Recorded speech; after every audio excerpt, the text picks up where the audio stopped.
Today in the studio, we got Peep Laja, founder of ConversionXL. Laja. Laja. I always say your name wrong. Peep Laja, Peep Laja, Peep Laja. Say it. Peep Laja. Peep Laja. Okay. There we go. You Europeans. So Peep Laja is the founder of and CEO of ConversionXL, now known as CXL.com. I'm going to ask you about that. And it's a top name in the marketing world. In 2011, he started a blog specifically about CRO, which is conversion rate optimization. You picked a very specific specialty, and you quickly grew to the most respected name in the game. I've been following your blog for so many years, I can't even remember. And you also run a software company called copytesting.com and a bunch of others. You live in Austin most of the year and Estonia the rest of the year.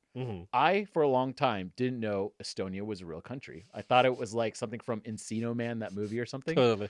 And then you took me there last year, so thank you. So, Pep, welcome to the show. Oh, thank you for having me. So let's first talk about something that's near and dear to my heart. I recently changed my own domain from Copywriting Course with K's to Copywriting Course with C's. You recently changed your name from ConversionXL.com to CXL.com. Why? And what did you learn along the way? Yeah, so as you said, started as ConversionXL because I wanted to have the word conversion in the name. And conversion by itself is already long enough, so I didn't need extra letters, so XL was just short. But then when we started to be more than just a blog, we added a conference, ConversionXL Live. Then we had it education business, which is now my main thing, CXL Institute, ConversionXL Institute.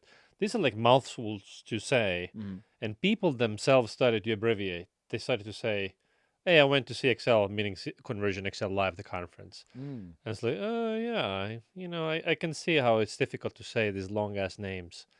And so we tried to buy the domain name, CXL.com.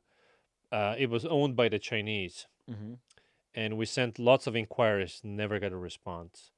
But we just changed the logo to CXL and started to refer to ourselves as CXL anyway, even keeping the ConversionXL.com domain name. And then one of my colleagues, said, hey, I found this Chinese domain broker, and he instantly got us a quote for CXL.com. So here's lesson one. If the domain is owned by the Chinese, use Chinese domain brokers. Interesting. They instantly got this person on the phone or whatever. I never talked to the domain owner, only through the intermediary. And so we started negotiating. At first they wanted 100,000, and we said no. And then there was like 6 months of nothing. It's too expensive. I'm not going to go for it. But in the end, we ended up buying it. How much did you pay, if you don't mind me asking? So in the end, we paid, I think it was like $47,000. Oh, which that's is not as much as I thought. Which is, I think, very cheap for a 3-letter domain name. Yeah.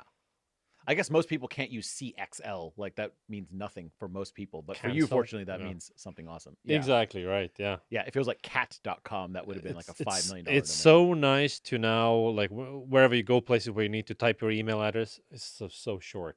My first name at CXL.com. So abbreviations were an interesting part of that. I mean, abbreviations were a big part of why we changed, because it's called Copywriting Course with K. So there's already 2 Ks. And let's say you add conference at the end of that with a K. Well, there's an organization that people don't like that's very much associated with. So we had to kind of change that. And for us, it's also we wanted to get rid of the word conversion because we started out in a niche of conversion optimization, but we became more than just that. And then we have painted ourselves into the corner with the name conversion in there. So now we have also, at CXL Institute, we do all kinds of data-driven marketing stuff. So when you're coming out of your smaller niche into a bigger niche, I don't know. I'm kind of torn on the domain name change stuff and the name changes. I've been part of a bunch of different domain name changes over the years, and honestly, I don't think anyone cares. Like Brian Harris had videofruit.com. But he changed it. And then he changed it. But I personally liked Videofruit. It had like a ring to it. I know he was always like, well, let's talk about video, because I was really talking about video. And I was like, I know, but like somehow I don't care. So I don't know if it matters as much. I never know. I can't tell. Well, you can't be, if you're like lightfixtures.com and you sell plants, it's weird, Well, what about like Amazon.com? Well, that doesn't mean anything. Well, that's the main point. The name that doesn't mean anything is the best kind of name for a brand. Well, I mean, there's like a Shakespeare quote, like a rose by any other name would be just as sweet. If it's still a rose, but it's called a bose, or chose or something like that, would it be as awesome? Well, if you want to change, I think the brand perception of what you're about, but your name is kind of literal. Mm-hmm. Like we're about vacuum cleaners, but we also sell TVs. It's vacuumcleaners.com. You don't go buy a TV from there. Yeah, my name domain is hella literal. Copywriting course explains Well, what it once does you right in once the you thing. get into something else, then might be a problem for you. Yeah. So I did a little spying on Ahrefs. Shout out Tim Sulo. It looks like it took you about a year to get back to the organic traffic levels for CXL.com. Is that Actually, true? it wasn't that long. It was more like a quarter or 4 months Huh. before we were already uh, beating the organic rankings before the domain name changed. And we also strategically chose a really good month to make the switch, Uh-huh. December. Huh. Because in marketing sites, like in e-commerce, maybe December is great. For B2B marketing education, December is when we always see traffic tank. After Mm. December 15th, nobody gives a shit about optimizing anything. They just want presents and whatever. So it's a low traffic month for us always. Mm-hmm. So the biggest drop in traffic was in December, and so in business wise, we didn't really take a hit. And you changed the domain and all of everything just started coming back naturally. Hmm. Oh. Pretty much so, yeah. Ours did not go like that. Hmm. Yeah, it was interesting. We thought that there was kind of like because you can't totally control it, but there was the easy way, which is like we just change over, everything comes back, and then there's the hard way, which is change over, everything does not come back, and you have to rebuild it. So it's Well, somewhere in we the we had medium like for us. consultants, and like there was a strategic piece, and like the SEO people were working on shit under the hood that I was not involved with. So Uh-huh. we were not just 301ing everything over. There was more to it. Oh, interesting. Okay. Does the name change morale, or do customers care? Like, does anyone care but you? I don't think people really didn't care about the name change, and there are still like the old fans who still refer to us as ConversionXL. I mean, I'm sure like people at Moz still get called SEO Moz, and Yeah, I still call you Conversion XL. that's Because if fine. I say the name CXL to someone, they're like, "What does that mean?" That's Hmm. just random letters. Doesn't mean anything. Right. But like a lot of brand name changes, you forget what it was, what something was called before. Like people get used to the new name, and it's just since we do more things, and like I'm 100% behind the name change. Huh. I remember even going with like the sumo.com name change and stuff like that. I was like, yeah. It's like a fun story for like a week, and then you're like, whatever. Okay, is the product good or not? I don't know. Yeah. Yeah. So let's talk about. So one interesting thing about your site, you obviously have like the education side, but you also have a big agency. Correct. Uh, Yes. In fact, this year, this is a secret, by the way. We're spinning off the agency just between you and me. you and me and whoever's watching. Nice. Okay. Nobody's watching anyway. So we're spinning it off end of this year under its own separate brand name, and so CXL Institute, which is the educational business, it will just become CXL, and CXL will be an e-learning company. Interesting. So you have all sorts of like irons in the fire, so to say. Hmm. So you've got the SaaS product with copytesting.com, which I want to talk about. Yep, You got the agency, you've got the conferences, which I assume are on hold at the on hold. moment. Yeah, And then the institute. Are those all the things that you're involved in, or are there more? and there's a new thing that we're working on. It's called Adept. It's a new e-learning business. So after running CXL Institute for 4 years, learned many things that are kind of where e-learning is falling short. And so basically, I came up with this new idea for what e-learning might look like. And so we're building it under the name Adept. Recently had a crowdfunding campaign for it. How did that do? So our goal was when we looked at what it takes to build it, some spreadsheets, numbers, we realized basically it takes around $250,000 for just content alone. Whoa. And all of the businesses we have it's bootstrapped, customer funded basically. And while we would have the money to put it all into Adept, it's just kind of puts everything else in a shakier ground. Like we're just taking on too much risk because every new thing might fail. Mm-hmm. And so we thought about including institutional VCs, Okay. but then thought also, well, not sure if we want to do that yet Mm-hmm. or if at all. And it's like, what if we get people to prepay? That's also validation for whether the market wants Yeah. it. And so we raised like $110,000. Oh. I had Catherine Lavery in here, who does Best Self Co., and she crowdfunds everything. It actually inspired me to probably do one on my own. And not that they need to crowdfund the money to get the capital. They have that. They do it just to gauge the interest and get people excited. Totally, So as yeah. a And marketing channel. crowdfunding is perfect for B2C, for Catherine's stuff. When you look at, hey, what are the B2B examples on, Indiegogo or Kickstarter? Zero. None. Really? So also our crowdfunding campaign was into our own email list. We didn't, my Twitter following and LinkedIn, like my social and our email list. We didn't even try to go to an actual portal. And this was after extensive consultation with various people. I was like, well, have you ever seen what The Hustle did with crowdfunding? No. So it wasn't so much crowdfunding; it's more like you become an investor. I was an actual investor, but then they have a different class of investor. So equity crowdfunding, or where you get a little bit of equity in the company yeah. for like $500 or something. So you could say you're an investor in that company.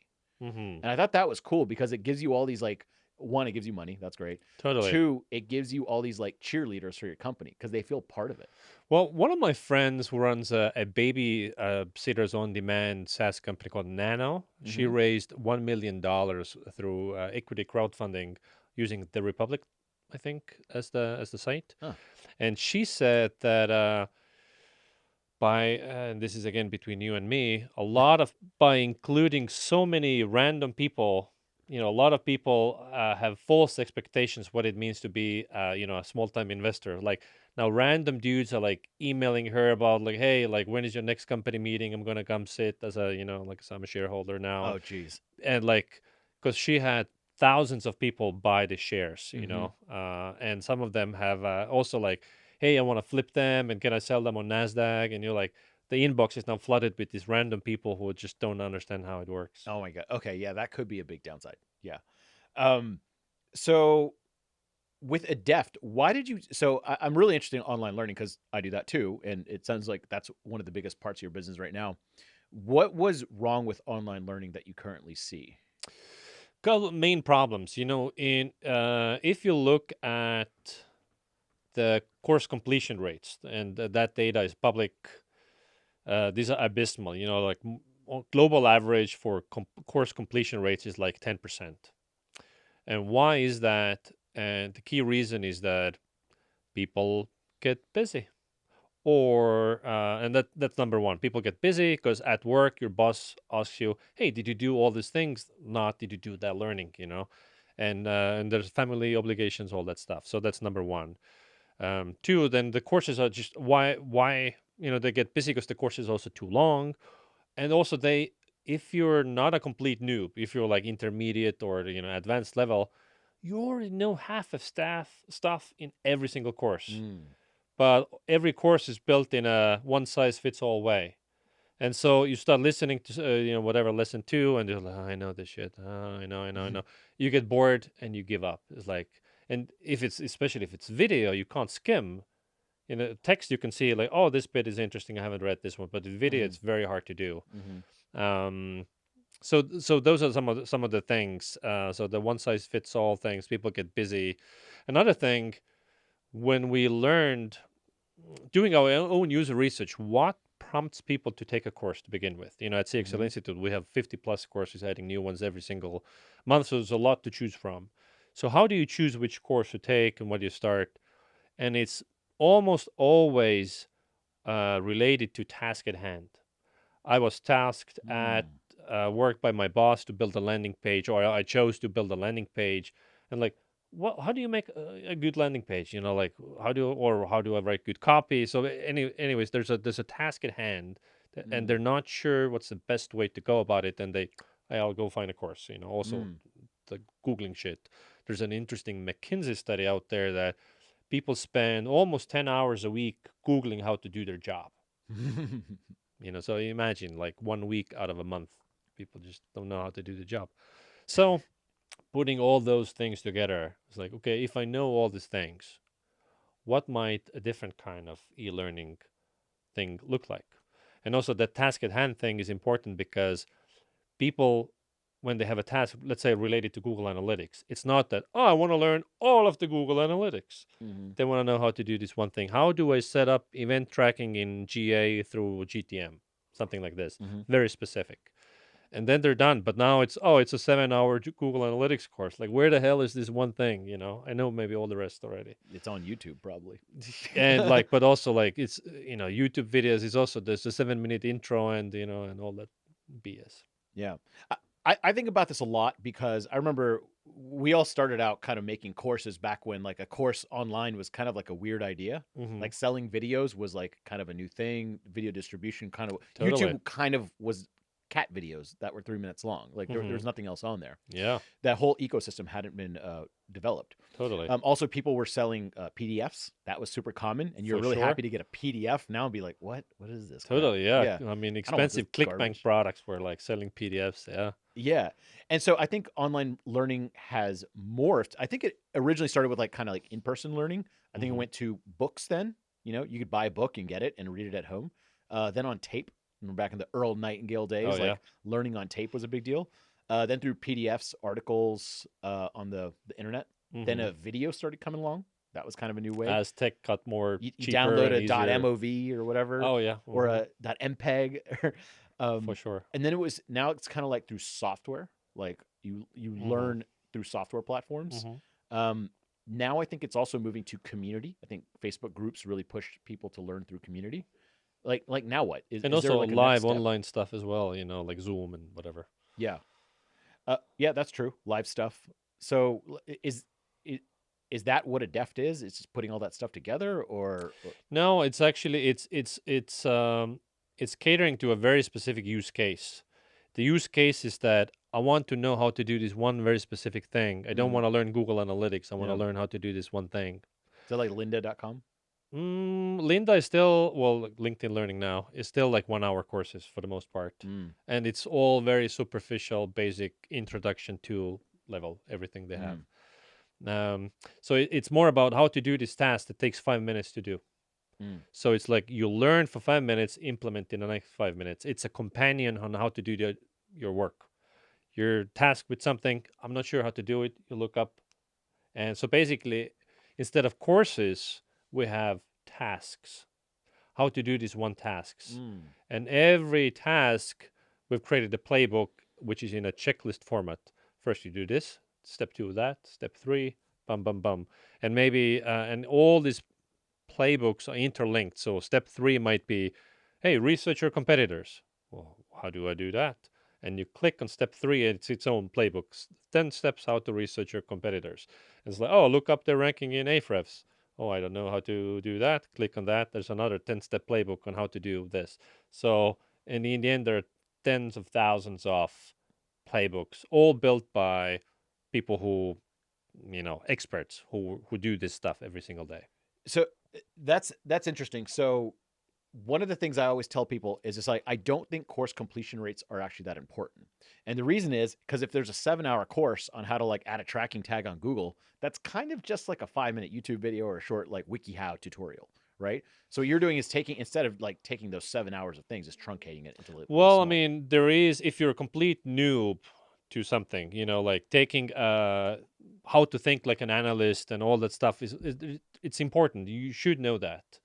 So you wouldn't have a 7-hour course on how to add a tag. That will be a 5-minute segment in the 7-hour course that teaches you everything. But most people are not operating in a way that, hey, in 2 years, I'd like to be the CMO and I'm lacking these skills. And so now I'm going to take courses to get to that level. Very few people are that strategic.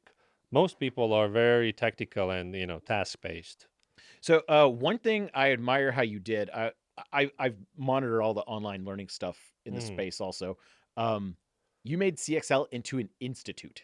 Right. I haven't heard that word used much for like a course platform. Why do you call it that? Does it give it more cachet? Does it sound cooler? Why that, or just random? Initially, it was to be a little classy, because we're kind of a highbrow brand in the sense that we're expensive and stuff is like in depth and really detailed. And big companies buy your stuff. Yeah, very big companies. Yeah. So we're definitely an upmarket brand. Like if you want cheap crap, you go to Udemy. Everything is $10. And so we're not competing on price, we're competing on being the best. And so also like the way we hire instructors is like, hey, who is the best in the world at, and then we build a short list and then try to get somebody to teach a course. So we're expensive, let's say upmarket brand. That's the desired brand perception and the positioning we're going for. And the Institute just went with it. I was considering other ways to call it, and we even had like basic. I think I was doing like Twitter polls and like doing Google consumer surveys and see like what are the connotations people have with this word or another. Now, again, we're actually moving away from the word institute. So as soon as we spin off the agency into its own new brand name, CXL Institute is just going to become CXL. And I like also, CXL Institute. That's my opinion. That's well, maybe you're just a really past-oriented guy, you know? yeah. Let's see. So, I want to have a podcast episode where we just roast each other. I think that'd be fun with you. I mean, I saw that roast with you and Noah did Yeah. at the party. I just want to invite a guest, make fun of them the whole time, don't let them say anything, and then they leave. I think that's what I want to do next. That's some really interesting person. Don't let them talk. So, okay. So copy testing, something near and dear to my heart. I think I wasn't one of your first beta users, but I definitely one of your first paid users. I Yes, even and you were promoted one of this, my people I interviewed before we even built and I the even asked to product. invest in it after I used it. I was like, I like this. I want to be a part of it. But you're so popular, you don't need it. So what copytesting.com, I've used it. It's basically like user testing for a landing page. So you take a landing page, highlight areas you want people to check stuff out on, and the crowd that you select goes and answers the questions that you have. Yeah, right? so the framing that I think is most accurate is audience research. So it's not user testing in the sense that we're not evaluating usability or how to use anything. It's how your messaging lands on people and what is the effect that your messaging, your copy has on those people. So when we're writing copy, we can hire editors, we can have a friend have a look at it, maybe a fellow copywriter offer a critique. But in the end, the copy is designed to, the goal is to make people take action, or like there's some purpose to it. And you have an audience in mind. You're writing for B2B SaaS CMOs, you're writing for mothers of babies, whatever. And so, what are the very people you're trying to sell to, when they read your copy, what do they think? What are their doubts after reading everything? Which questions are still around? And they've seen, other stuff why would they go with you or not, knowing like what other options are out there. So it's really, you're asking questions from your target audience about your copy. It's qualitative research. Yeah, I liked it. I did a whole case study on it. So copywritingcourse.com/copy testing or something like that. You can probably find it. Here's something interesting. There was a couple things I changed on my sales page immediately after using copy testing. One thing was in the very first fold of the page, I had like all these people who would buy copywriting course, and it was laid out in this really weird fashion. And when you're designing a sales page, you see it like 1,000 times. Totally. And it makes sense in your mind, but other people look at it like, what the hell is that? Mm-hmm. And so everyone like 80% of the people were like, yo, this is a really weird formatting. I can't read it well. And when I saw that 80% of the people couldn't read it well, like there was some sort of UX problem with it, Yeah, I immediately changed it. I was like, okay, clearly the crowd has spoken. totally. So that was very useful. What other things like that do you commonly see with sales pages, landing pages that are almost always wrong on people's stuff? So our fastest growing target audience is B2B SaaS companies. So that's like we're getting the most traction with them, especially now that we're delivering B2B audiences. Like you're selling to product people, we can deliver product people. And so with B2B SaaS products, what you often see is these big words that mean nothing at all. Buzzwords. Kind of, yeah. So it's like, oh, when sales and marketing meet, magic happens. That's like the some CRM title on the website headline. And if you're the product marketer for it, like makes sense in your head. We're merging sales and marketing, but as just a person, what the hell does that mean? It means nothing at all, you know. So it's a lot of that. So that's a very common thing. Just the poor clarity. People don't know what the hell this is. Have you ever walked around South by Southwest in the convention and you see like all those things? They're like, where IP addresses are magically created to blah blah. It's all this effluvial language. And you're like, what does that even mean? Like you're Totally. looking at this banner and I'm like, I literally do not understand what this means. Exactly. So people think when it's something is like B2B or techie, somehow like there's a magical B2B people walking around, you know, like this is a B2B Neville eating ice cream and B2B Neville, you know, going to the bathroom. Like Neville is still Neville. So like B2B is still human to human. Neville eating ice cream is consume dairy products in an efficient manner with an outsourced chain. Like they would say something like that instead of like eating ice cream. Yeah. Okay. So just commonly like big ass buzzwords. Anything else that you notice that's pretty common? Let's see. Is it mainly like UX stuff or just like the copy? It's and it's a lot. It's copy related mostly. Like of course, if something is unreadable, you know, for maybe it's too small or poor color choices, that also comes out. But it's also a lot of I don't care about this. So you know, let's say you're trying to sell to somebody. In your mind, you have like 7 good arguments why somebody should buy that stuff, and then you lay it out there, and then you know, we ask people to also rate how much do you care about this argument made here on a 5-point scale. And it's a lot of this, don't care about Don't this. care. So especially if you have a long sales page and, you know, have a lot of content, a lot of messages you want to, you know. All the content has to earn its pixels, right? Kind of, yeah. Like most people skim, you know, they're not really like going. And as soon as it says something like, something that doesn't really like, oh yeah, that's a problem I have, then they're like their eyes glaze over. And so whenever we do consulting or office hours and someone asks me to look at a page, I do what I call the caveman voice, where I look, you know, the Geico caveman, that stupid looking caveman who's like that. I look at the page and I just skim. I'm like, boring, stupid, I don't care. And then like stuff that's good stands out and I'm like, okay, pass. But that's how I look at stuff. And I think that's how most people read pages. Totally. Like, I don't go to some B2B SaaS company and like pay attention to every word they write. I don't care about them. Totally. And then, I mean, people have different savviness level. So if you're a savvy, let's say I need a new CRM software, you know, like I would be a category connoisseur. I have used so many CRMs. I know exactly what I want. I want, you know, these integrations. So I go to the page where I'm looking for specific things. And so I am, you know, I'm not going to be interested in the brand talk at all. I'm like very, let's say, transactional. Okay, so you have an agency. You're a cold-hearted European, and so you're all about the data. That was kind of a roast joke. Wasn't that funny, I guess? But then, so what about the UX? How much time do y'all spend on UX design? I thought for you, like you'd probably have some insights because I know in the past y'all have done these crazy eye tracking studies and everything. Yeah. So UX design, how important is that in your world? So in a nutshell, I mean, it needs to be good enough, but beyond that point, it matters less and less. So the way I see it is, I mean, obviously, if there are usability issues that, you know, that needs to be solved. But in terms of design, how good something looks, I mean, these days, I think the average standard for it's pretty, most stuff that you ship are looking pretty good. You have pretty good, you know, templates. Anybody can look decently good enough.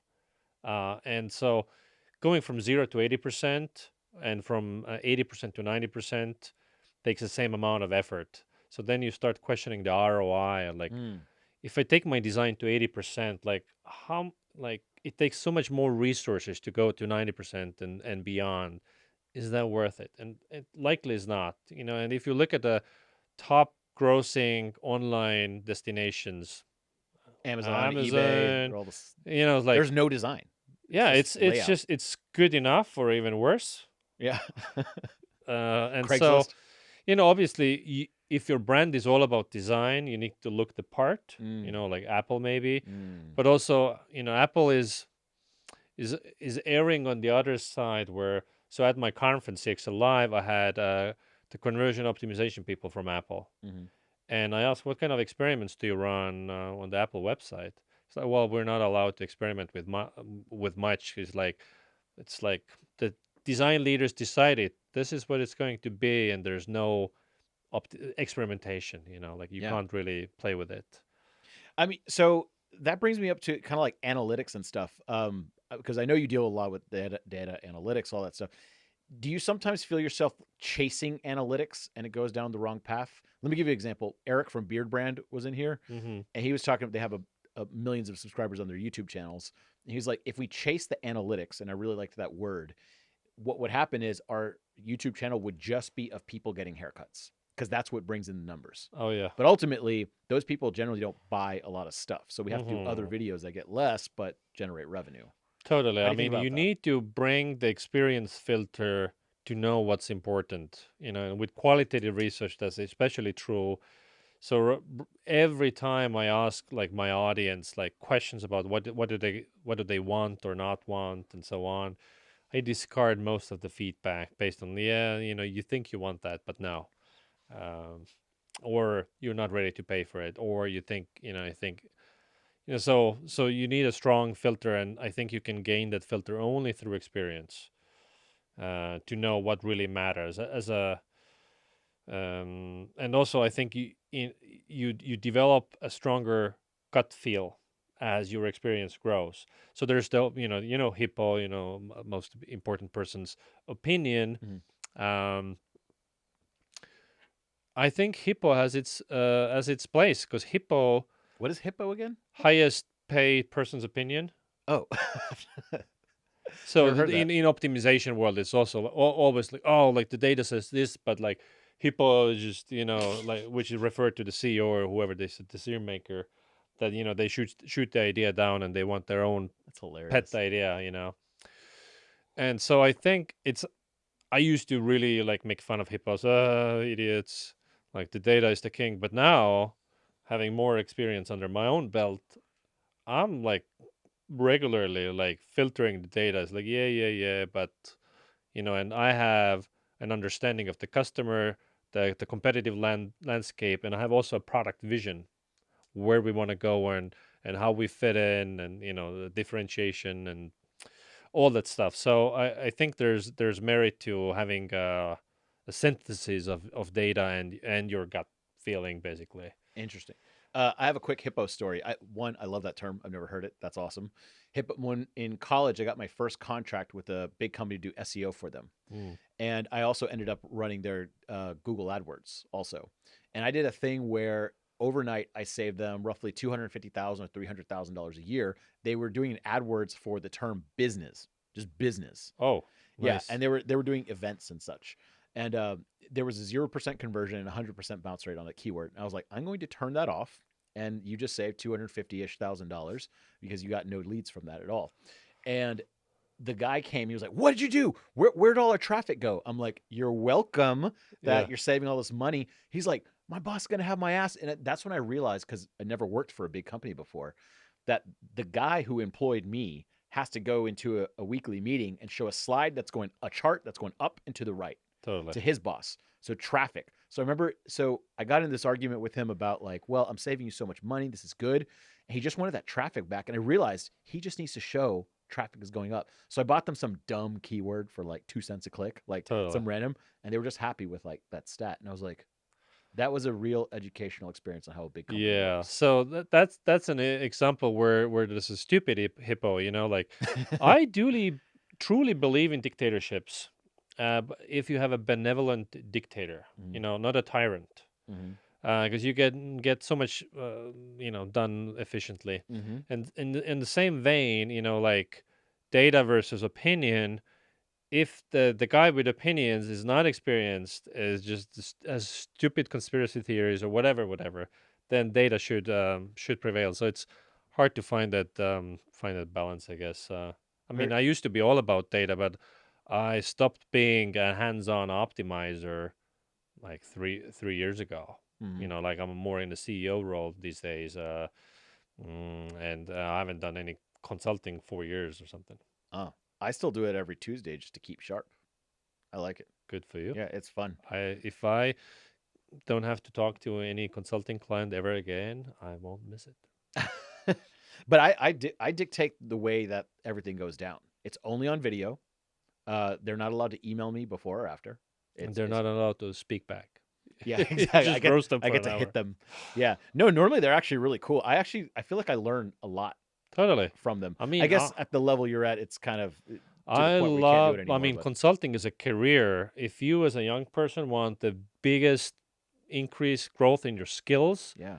going to in consulting, working for an agency where you see the kitchen side of so many businesses, also learn to deal with managing relationships. It's killer learning. It's just it's so important. I just did it for more than 10 years, and I'm just done with it. Huh. I have new challenges. So let's say, okay, so getting people into the business. Now, you originally, I imagine, started with just content marketing because you were blogging, and that's how I came to know of you originally. Yeah. It was just me and the blog. There was no business. And No. that was it was just a blog. There was no real Exactly. point It was to it. just me because like I had a failed startup before I launched ConversionXL. I had a what's kind of like what Teachable is today, SaaS platform to build your own courses. Oh, I don't know. Ahead of its time. Huh. And it failed. And so after it failed, I told myself, it failed because I had no name recognition, no audience, no money to buy the audience. So for my next business, I'll build an audience first and figure out what to sell them. And then I started ConversionXL. Just started producing content and building an audience. So and so all your business just started coming from that. Exactly right. Is that how you would start it today? Yeah. So today you wouldn't be able to rely on just blogging, especially because the way Google works, the backlinks. I mean, the old guard, they have all the backlinks, and there's no way for you to ever outrank them. I think if you start a marketing blog today, it needs to be. I don't even know what needs to happen so you would get more backlinks than HubSpot or like it's just uphill battle. But you can definitely then do all the other media available to you, social media, YouTube, podcasting. So audience building, I think, would still be the way to go for most businesses that don't have that much money. So with content marketing, here's one interesting thing I've had, because obviously with copywriters, everyone's like, can you send me a copywriter? But I always like, wait. Let's unpack what you just asked me. What you're really asking me is, can I get you someone who's going to write content that gets you on the first page of Google? That's what they're asking, right? In my experience. But here's the thing. It's really hard to find that person that's good at all these things, especially the writing part. Have you ever seen a company that really crushes content marketing where the founder was not good at it? So for example, there's like AppSumo, but Noah was good at making content far before AppSumo. The Hustle, Sam's really good at making content. HubSpot, Dharmesh was really good at making content. So they crushed content marketing because the founders were good at it. Do you know any examples where the founders or original cast of crew was not good at it and then just killed it? Because I kind of struggle to think of any. Nothing immediately pops into my head. Like Intercom, also the founders were good, prolific writers about product. Same with Drift, like David. Jason Fried was great. Yeah. So I think these are like A, CEOs who get marketing, and B, are good writers. And I think, if you're a founder, you need to be kind of a good communicator because like the vision and all that stuff, you need to be creative. And I think writing is just a channel for it. For sure. Yeah. So you have a concept that I heard on Ross Hudgens' podcast, who I also had in here. You said a lot of content goes into the sea of sameness. Right. I don't know if you invented that word, but that's a good word. Did not invent, unfortunately.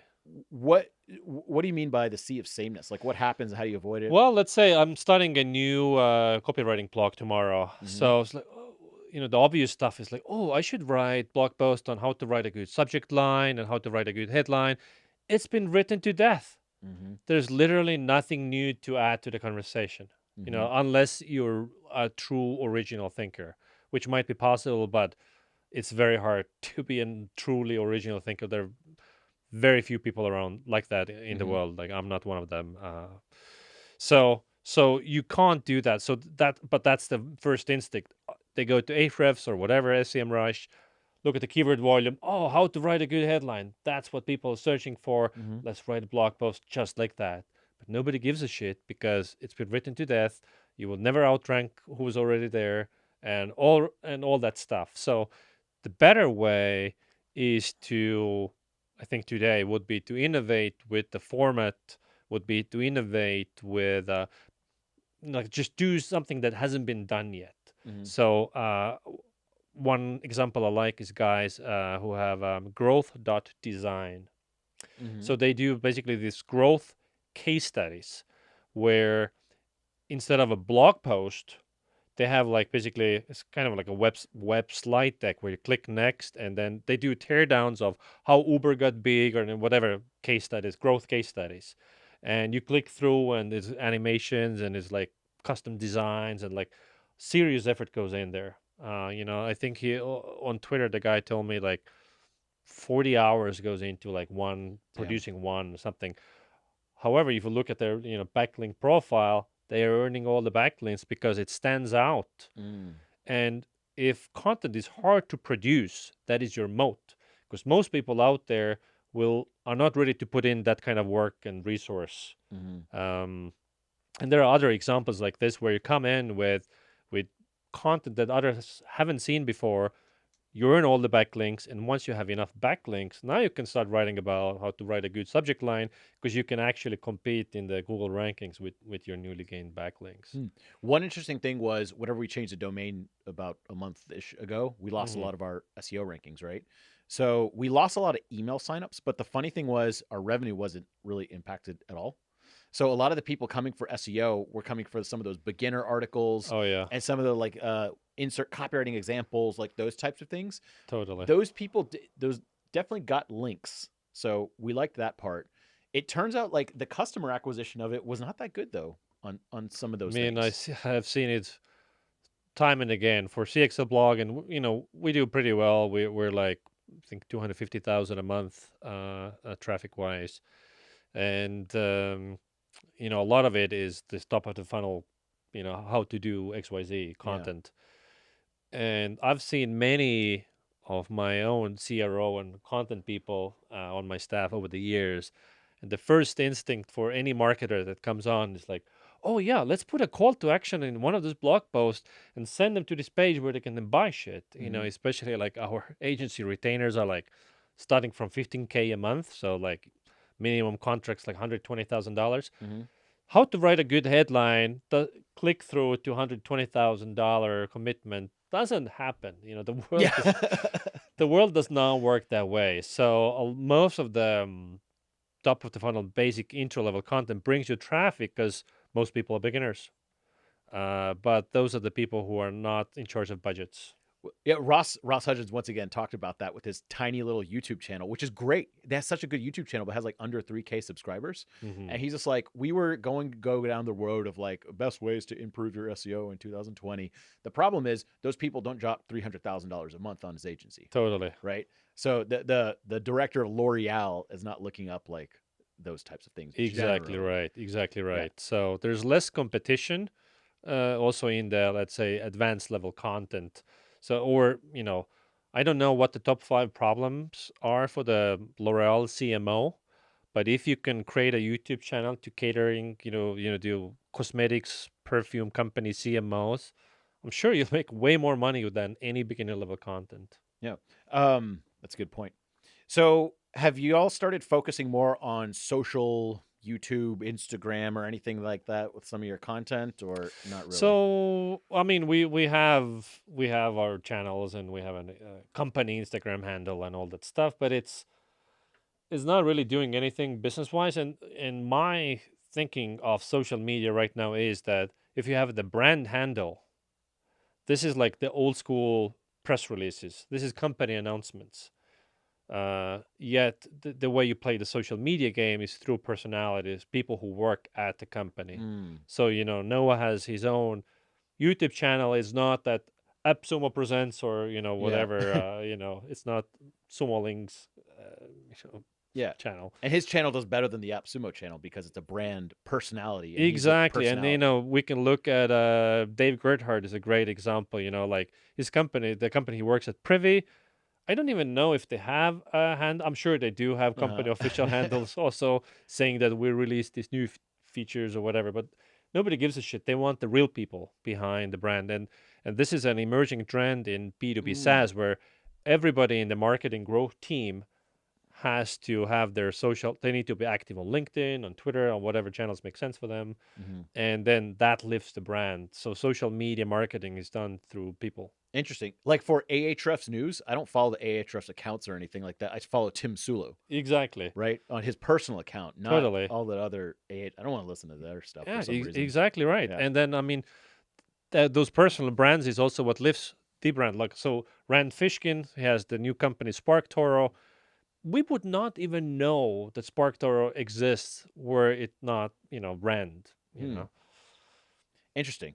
I like that it's about social media is about the people behind it, not the actual company. That's a great way to think. So I guess Like if someone's like thinking about making a company Twitter, it's probably best to have one of the employees or them. do the Exactly. You Twitter. want to register the handles and, post official announcements, sure, because you don't want somebody to hijack your brand. True. But like also in my case, like my following on social channels is like 10x at least over the official channels, Yeah, I wouldn't follow ConversionXL. I would follow you. Yeah, exactly. That's a very interesting point. Also, the official channels this is fucking boring. Mine also like the official CXL Twitter channel.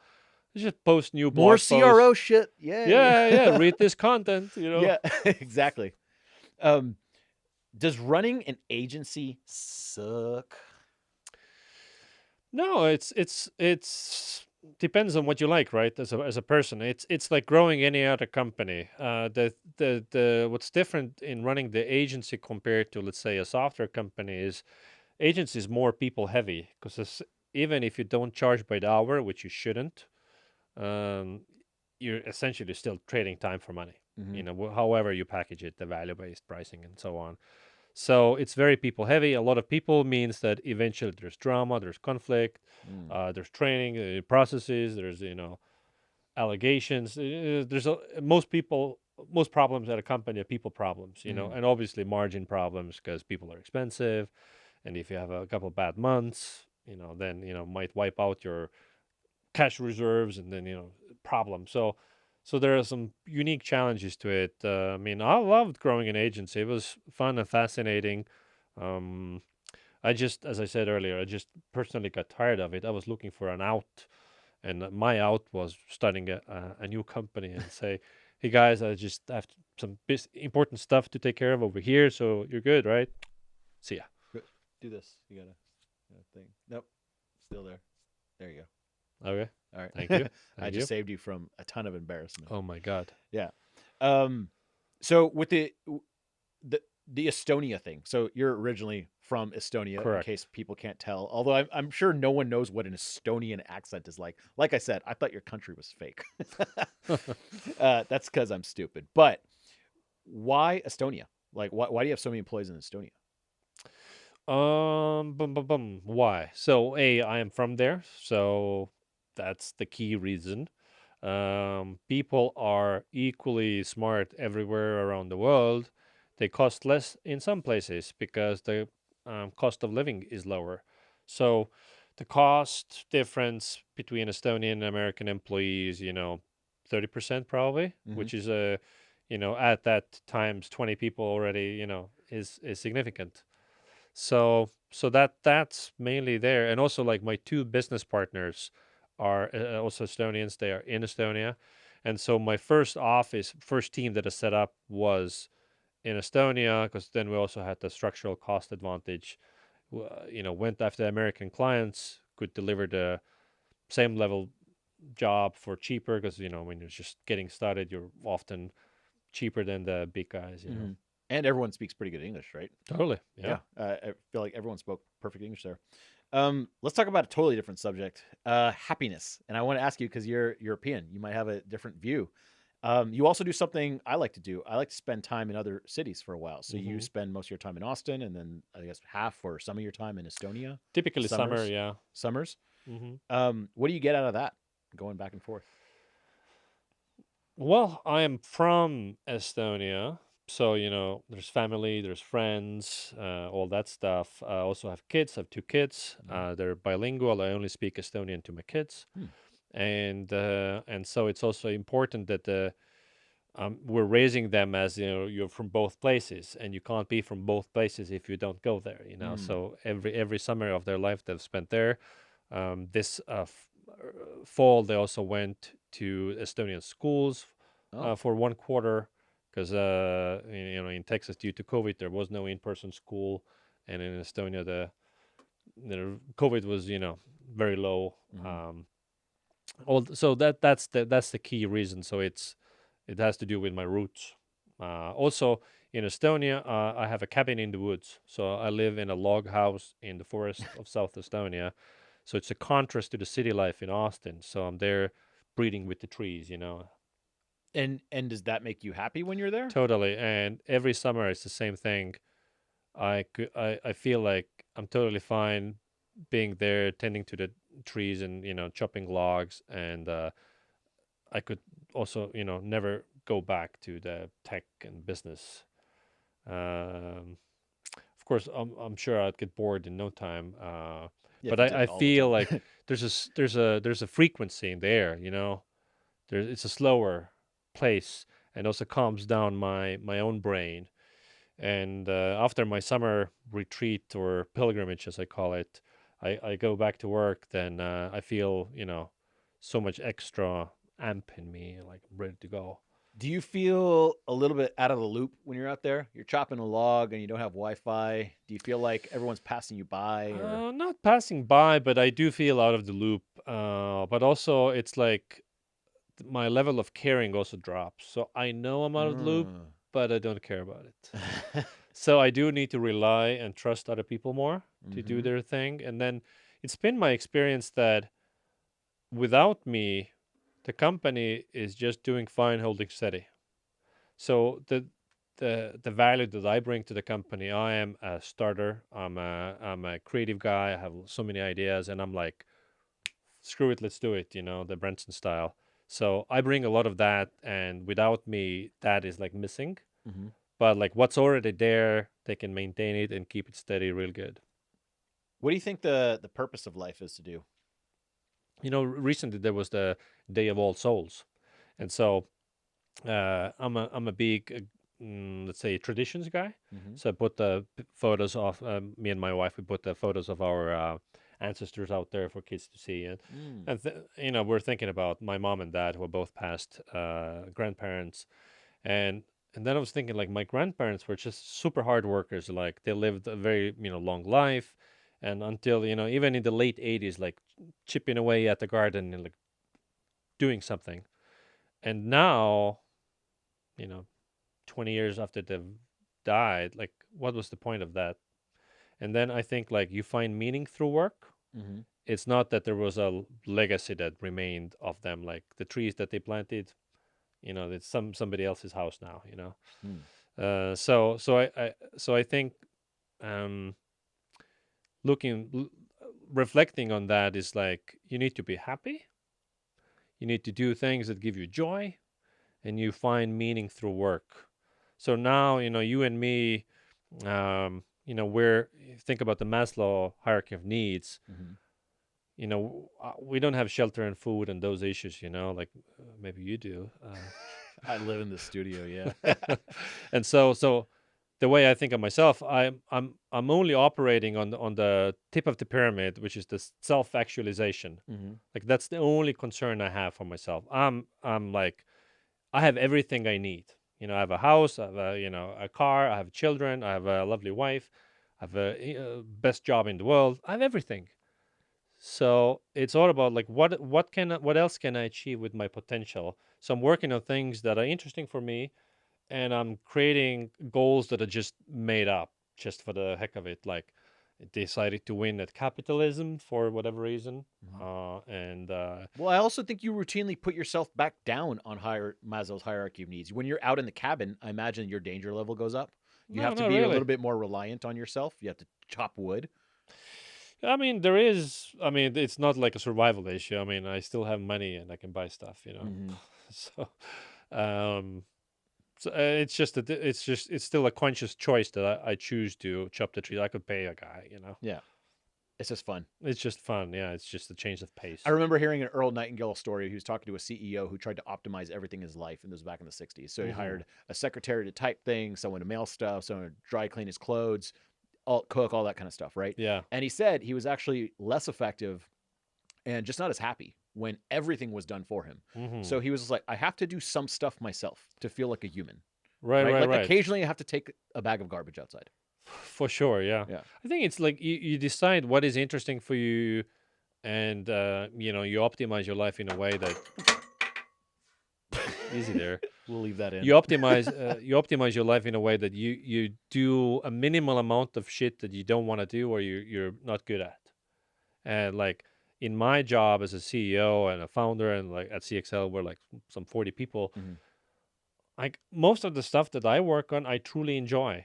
Some stuff is necessary evil that I don't enjoy. Like I don't enjoy spending too much time in spreadsheets, but like I have to.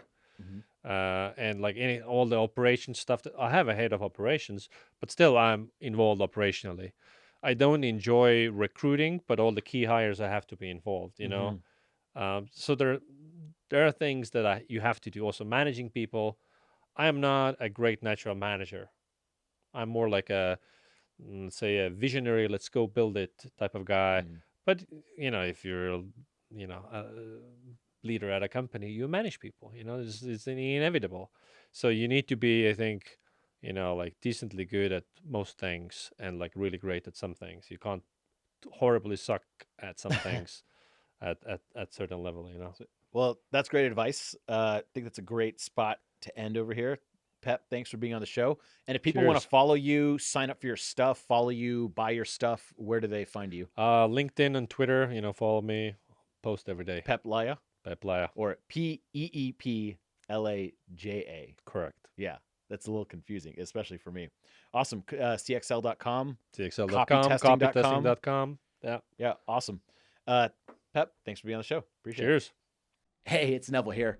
I want to tell you quickly about the copywriting course. Yeah, this is our paid product. So what it is of course, it's a course about teaching you about email, copywriting, all that kind of stuff. Autoresponders, blog posts, content marketing, social media, all that kind of stuff is included, of course. But the thing that we've done that's really, really cool is we actually make it very, very interactive. In fact, more people come in for the community than the course alone.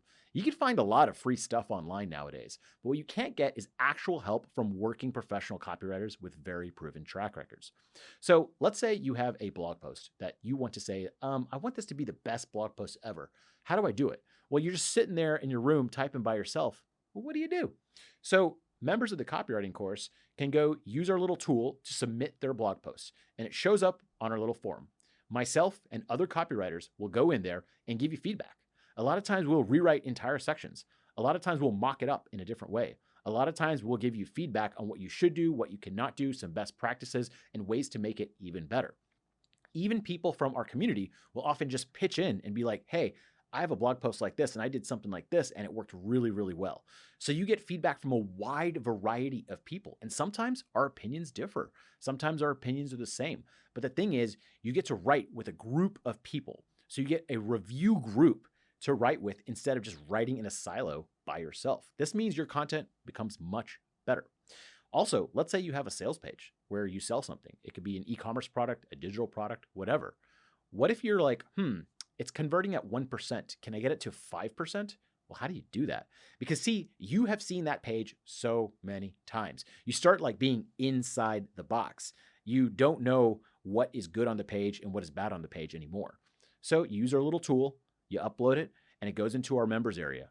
And then myself, other copywriters, take a look at it, even the community. And we'll often rewrite whole parts again, maybe mock up some images that you can use, and then we'll make the page convert better. And then you can report back how it's doing, and then we can make it even better. So it's an iterative process. You can keep going on. Some of our members have forum pages that are 10 plus pages long because they've just iterated so many times, and we keep helping and helping and helping them. Also, let's say that you do want to learn about how to make an autoresponder or something like that for your business. Well, we have whole sections and courses in there that you can learn from on your own time, and they're interactive, meaning you can post your questions or post your autoresponder, and we can help you in real time with it. Another thing about the members area, live calls. That's right.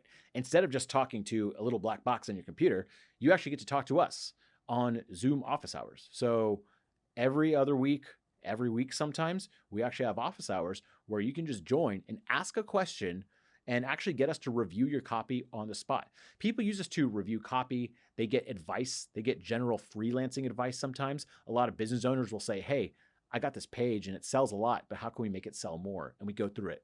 Another common thing is people ask for pricing advice. They're like, hey, I've been selling this for $50 for a long time, but I want to increase the price. How do I do it? So we'll go through all those ways and we'll get input from other people on the call, as well as other professional copywriters, as well as myself. So I really do hope you join the copywriting course. I think it's a fantastic investment. We always try to make people 10x their money. That means if you spend money with us, we want to make sure that we give you advice and changes that result in about 10x your investment. That way, you're not really spending money, you're investing it in something. And that is our goal with everyone who joins. So I hope you join the copywriting course, and I will talk to you inside.